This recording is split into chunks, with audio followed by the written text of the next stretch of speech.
Hello everyone, সবাই কেমন আছো? আশা করি খুব ভালো আছো। আমিও খুব খুব খুব ভালো আছি। আজকে হচ্ছে রবিবার, আর কালকে দেবাঞ্জন এসেছে প্রায় 20 দিন বাদে আমাকে সারপ্রাইজ দিতে রাত্রি 2টোর সময়।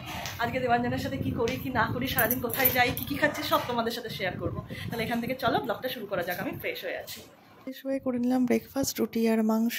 আর বাবা আর দেবাঞ্জনের সাথে বেরিয়ে পড়লাম কিছু কেনাকাটা করতে। আর V2 মলে তোমাদের বলেছিলাম যে গেলে অবশ্যই তোমাদের সাথে শেয়ার করব। এই যে আমরা চলে এসেছি V2 মলে।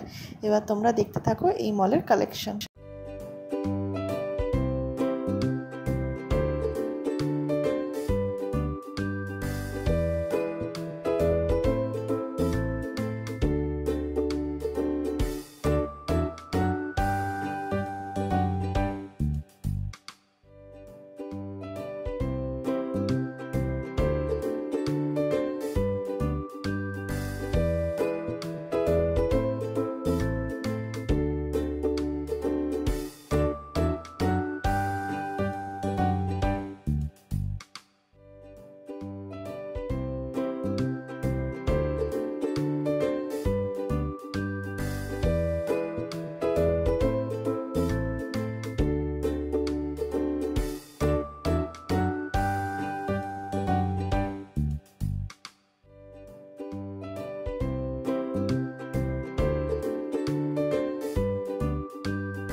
এখানে ছেলেদের আর বাচ্চাদের কালেকশন খুবই ভালো, মেয়েদের কালেকশন আমার অতটাও পছন্দ হয়নি।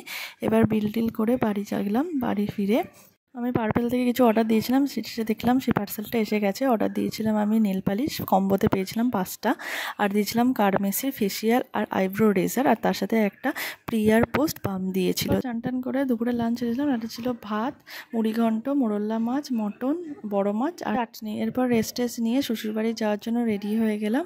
চলো এবার শ্বশুরবাড়ি যাওয়া যাক, যেতে যেতে কথা হবে। করে যাচ্ছি আমরা লঞ্চ ঘাট। এবার লঞ্চ ঘাটে টিকিট কেটে লঞ্চে উঠে পৌঁছে গেলাম নৈহাটি স্টেশনে। যেতে যেতে বড় মাকে প্রণাম করে নিলাম। আর সেদিনকে ছিল অমাবস্যা, দেখো কত ভিড় হয়েছিল, তার জন্য প্রচুর জ্যাম লেগে গেছিলো। আর চৈত্র সেল ছিল, তার জন্য মার্কেটেও প্রচুর ভিড় ছিল। দিয়ে কোনো রকমে দৌড়াতে আমরা ট্রেনটা পেয়েছিলাম। ট্রেন বেশ ফাঁকাই ছিল, আর বসার জায়গাও পেয়ে গেছিলাম। আর আমার প্রচুর খিদে পেয়েছিল বলে আমার মুখের এরকম রিয়াকশান ছিল। চলো এবার চাকদা স্টেশনে নামা যাক। নেমেই চাকদার মাকে প্রণাম করে রুটি আর তরকা কিনে নিলাম, রাত্রের ডিনার। তারপরে চলো বাড়ি গিয়ে আবার তোমাদের সাথে দেখা হবে। দেখো এসে বাবাকে দিয়ে সুড়সুড়ি দেওয়া করাচ্ছে। তরকা রুটি দিয়ে করে নিলাম রাতের ডিনারটা কমপ্লিট। চলো এবার ঘুমাতে যাওয়া যাক। গুড নাইট, আবার দেখা হবে অন্য কোনো একটা ব্লগে। সবাই খুব ভালো থেকো, সুস্থ থেকো, টাটা। আর ভালো লাগলে প্লিজ চ্যানেলটিকে সাবস্ক্রাইব করে দিও।